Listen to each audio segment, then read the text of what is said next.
7월 3일 저희들에게 주신 하나님 말씀은 사무엘하 13장 30절로 39절까지 말씀입니다. 그들이 길에 있을 때에 압살롬이 왕의 모든 아들들을 죽이고 하나도 남기지 아니하였다는 소문이 다윗에게 이르매 왕이 곧 일어나서 자기의 옷을 찢고 땅에 드러눕고 그의 신하들도 다 옷을 찢고 모셔 선지라. 다윗의 형 시므아의 아들 요나답이 아뢰어 이르되 내 주여 젊은 왕자들이 다 죽임을 당한 줄로 생각하지 마옵소서.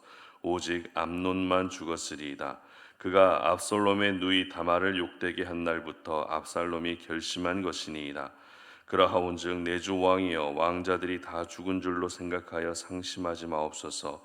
오직 암논만 죽었으리이다 하니라. 이에 압살롬은 도망하니라. 파수하는 청년이 눈을 들어 보니 보아라 뒷산 언덕길로 여러 사람이 오는도다. 요나답이 왕께 아뢰어 보소서. 왕자들이 오나이다. 당신의 종이 말한 대로 되었나이다 하고 말을 마치자 왕자들이 이르러 소리를 높여 통곡하니 왕과 그의 모든 신하들도 심히 통곡하니라. 압살롬은 도망하여 그술왕 암미훌의 아들 달메에게로 갔고 다윗은 날마다 그의 아들로 말미암아 슬퍼하니라. 압살롬이 도망하여 그술로 가서 거기에 산지 3년이라. 다윗 왕의 마음이 압살롬을 향하여 간절하니 암논은 이미 죽었으므로 왕이 위로를 받음이었더라. 아멘. 기회주의자의 삶을 멀리하라 라는 제목으로 오늘 아침 말씀 전합니다. 우리 주변에는 기회주의자처럼 살아가는 사람들이 있습니다. 기회주의자라는 것은 일관된 입장도 없이 상황에 따라서 자신에게 더 유리하고 이익이 될 만한 쪽으로 행동하는 사람을 기회주의자 이렇게 이야기를 합니다. 그러나 우리가 한 가지 아쉬운 것은 이렇게 기회주의자처럼 살아야만 세상에서 성공할 수 있다라고 여기는 그런 문화들, 그런 사람들이 점점 많아지고 있다는 것입니다. 기회주의자처럼 살아가는 모습이 결코 좋은 모습이 될 수 없음에도 불구하고 세상 속에서는 기회주의자처럼 살아야 성공할 수 있다라고 여긴다는 것이죠. 물론 우리가 살아가면서 찾아오는 그 기회를 하나씩 하나씩 잘 살리는 것도 중요합니다. 하지만 기회를 살리기 위해서라면 자신의 양심과 도덕성, 사람으로서의 도리마저도 저버리게 된다면 차라리 기회주의자처럼 살지 않는 것이 더 나을 수도 있겠다는 생각을 하게 됩니다. 오늘 본문은 계속해서 다윗의 아들 암논과 압살롬 사이에서 일어난 비극을 보여주고 있습니다. 지난주에 우리가 살펴봤던 말씀처럼 첫째 아들 암논은 셋째 아들 압살롬의 누이 다말을 강제로 추행하게 됩니다. 다윗의 자녀들 사이에서 누구의 자녀이든지 간에 사람으로서 절대 해서는 안 되는 비도덕적인 모습이 오늘 다윗의 집안에 일어나게 된 것입니다. 이 사실을 알게 된 압살롬은 급기야 암논을 죽입니다. 그런데 이 과정에서 저희들이 주목하게 되는 한 사람은 바로 요나답이라고 하는 한 인물입니다. 요나답이 어떤 사람이었는지 성경은 몇 가지 내용을 기록하고 있는데요. 첫 번째는 요나답은 다윗의 형이었던 시므아의 아들이라는 것입니다. 그러니까 요나답은 다윗의 조카가 되는 것이죠. 그리고 두 번째는 이 모든 사건의 시작인 다윗의 첫째 아들 암논의 친구라는 것입니다. 그리고 마지막 세 번째는 요나답은 심히 간교한 자라고 성경은 기록하고 있습니다.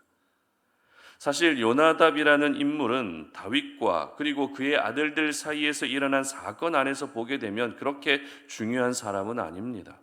이 사건에서 중요한 인물은 다윗과 암논 그리고 압살롬 이 세 사람입니다. 그러나 성경은 요나답이 어떤 인물이었는지 굉장히 상세하게 기록하고 있다는 것이죠. 그만큼 이 사건이 진행되는 과정에서 요나답이 끼친 영향이 적지 않았다라는 것을 보여주고 있는 것입니다. 참고로 처음 암논이 다말을 사랑하긴 했어도 그렇게 어찌할 줄을 몰라 하고 있을 때 요나답의 말 한마디로 인해서 암논은 생각으로 품고 있던 그 죄를 행동으로 옮겼던 그런 일들이 있었습니다. 그리고 오늘 본문에는 요나답의 모습이 또 어떤 모습으로 나타나고 있는가 하면 32절 말씀 보시기 바랍니다. 다윗의 형 시므아의 아들 요나답이 아뢰어 이르되 내 주여 젊은 왕자들이 다 죽임을 당한 줄로 생각하지 마옵소서. 오직 암논만 죽었으리이다. 그가 압살롬의 누이 다말을 욕되게 한 날부터 압살롬이 결심한 것이니이다. 아멘. 자, 요나답이 이와 같은 말을 하게 된 배경을 보게 되면 모든 아들들이 죽었다는 소문이 돌자 다윗은 옷을 찢어버리고 땅에 들어 누울 정도로 큰 충격을 받습니다. 그때 요나답이 다윗에게 나타난 것이죠. 그리고 너무 걱정하지 말라고 다윗을 안심시키면서 모든 아들들이 죽은 것이 아니라 누구만 죽었다고요? 암논만 죽었다라는 이야기를 전해주게 된 것입니다.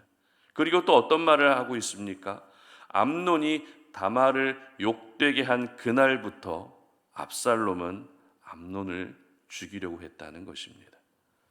여러분 어떻게 생각하십니까? 분명 요나답은 처음 암논에게 다말과 단둘이 방 안에 있을 수 있는 방법을 제시해 준 사람입니다. 즉 암논이 다말을 추행할 수 있도록 함께 일을 꾸민 사람이라는 것이죠.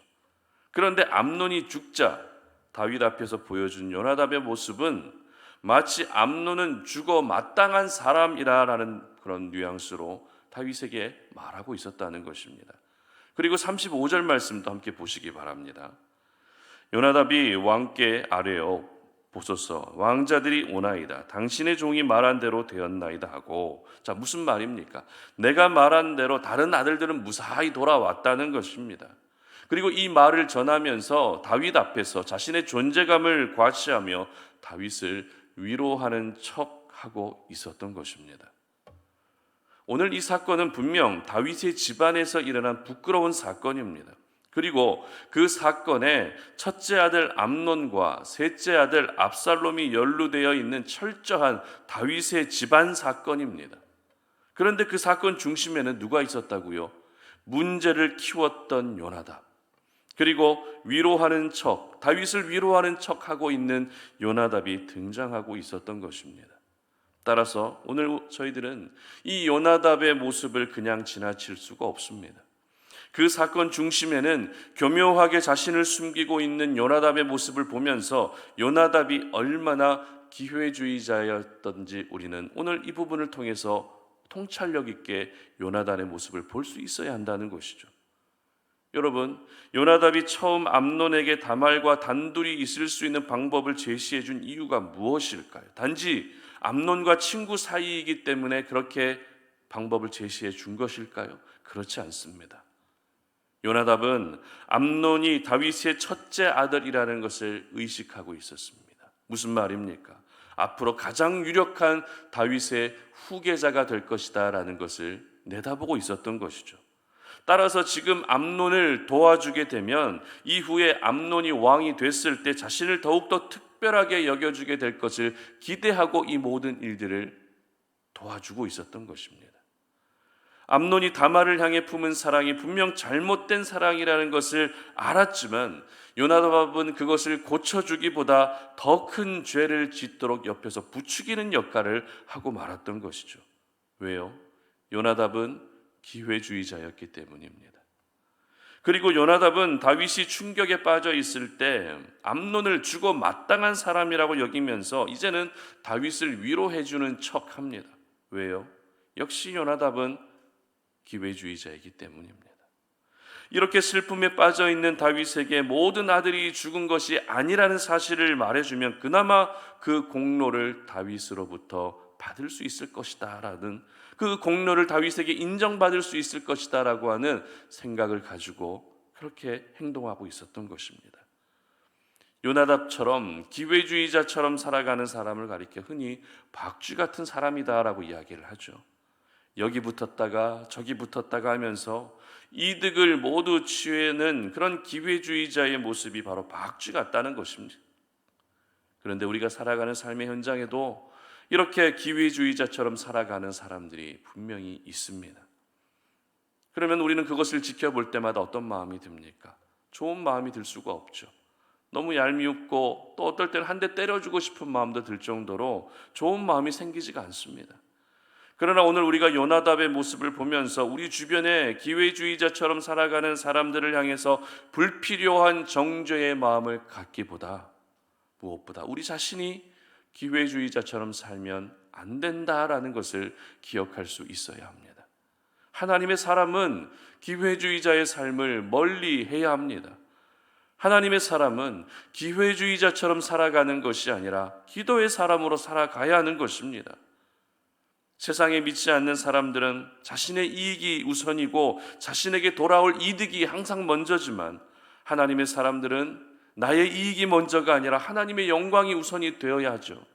내가 조금 손해보는 한이 있더라도 다른 사람들에게 어떤 유익이 된다면 과감히 나의 이익을 포기할 줄 아는 사람이 바로 하나님의 사람들이 살아야 할 삶이라는 것입니다. 그렇게 우리가 살아가게 되면 하나님께서는 우리에게 더 귀하고 값진 것들로 채워주십니다. 이것이 바로 하나님이 일하시는 방식인 것입니다. 그러므로 여러분의 모습 가운데에서 절대 오늘 요나답처럼 기회주의자의 모습이 보여지지 않게 하시기를 바랍니다. 여러분이 만약 삶 속에서 기회주의자의 모습이 비춰지게 되면 그것은 하나님의 영광을 가리우는 것밖에 되지 않는 것입니다. 우리 예수님도 기회주의자처럼 살지 않으셨습니다. 오히려 자신을 희생하시면서까지 저희들에게 가장 귀한 유익을 주셨고 언제나 저희들에게 기회를 주신 분이 우리 예수님의 인생이었습니다. 기회주의자의 모습은 하나님의 사람으로서 절대 어울리지 않는 옷이라는 사실을 여러분 잊지 않으셨으면 좋겠습니다. 그렇기 때문에 우리는 오늘도 살아가면서 기회주의자와 같이 어울리지 않는 모든 옷을 벗어 던져버리고 이제는 하나님의 사람으로서 가장 잘 어울리는 기도의 사람으로 살아가야 하는 것입니다. 그래서 우리 성도님들은 오늘 이 말씀을 통해서 하나님, 내가 결코 요나답의 인생을 닮지 않게 하여 주시옵소서. 내 이익을 위해서라면 잘못된 것까지도 서슴지 않고 얘기하는 그런 기회주의자로 살아가지 않게 하시고 잘못된 것을 오히려 고쳐줄 수 있는 나의 이익을 위하여 살아가는 것이 아니라 다른 이들의 이익을 위해서 희생할 수 있는 그런 하나님의 사람으로 살아갈 수 있게 해달라고 그렇게 기도할 수 있었으면 좋겠습니다. 우리 성도님들 모두가 기회주의자의 인생을 멀리 하시고 오히려 주님 앞에 날마다 기도하는 성숙한 하나님의 사람이 되시기를 주님의 이름으로 축복합니다. 함께 기도하겠습니다. 살아계신 아버지 하나님, 감사합니다. 오늘도 이 아침에 우리가 주의 말씀 앞에 우리의 모습을 돌아보며 혹시 내 모습 가운데 기회주의자의 모습이 있지는 않은지 우리의 모습을 다시 한번 진지하게 생각해 봅니다. 언제나 내 이익이 먼저였고 내 유익이 먼저였고 그것을 위해서라면 양심과 도덕성마저도 포기하며 살았던 우리의 모습이 있지는 않았습니까? 오늘 요나답의 모습을 보면서 하나님이 원하시는 인생은 기회주의자처럼 살아가는 것이 아니라 매 순간 기도하며 살아가는 사람인 줄로 우리가 기억합니다. 우리 모든 성도님들 언제나 삶 속에서 기회주의자의 인생을 닮지 않게 하시고 하나님을 닮아가며 기도하는 사람으로 살아가서 나를 통해서 다른 이들을 살릴 수 있는 그런 귀한 은혜가 우리 가운데 있게 하여 주시옵소서. 감사드리며 예수님의 이름으로 기도드립니다. 아멘.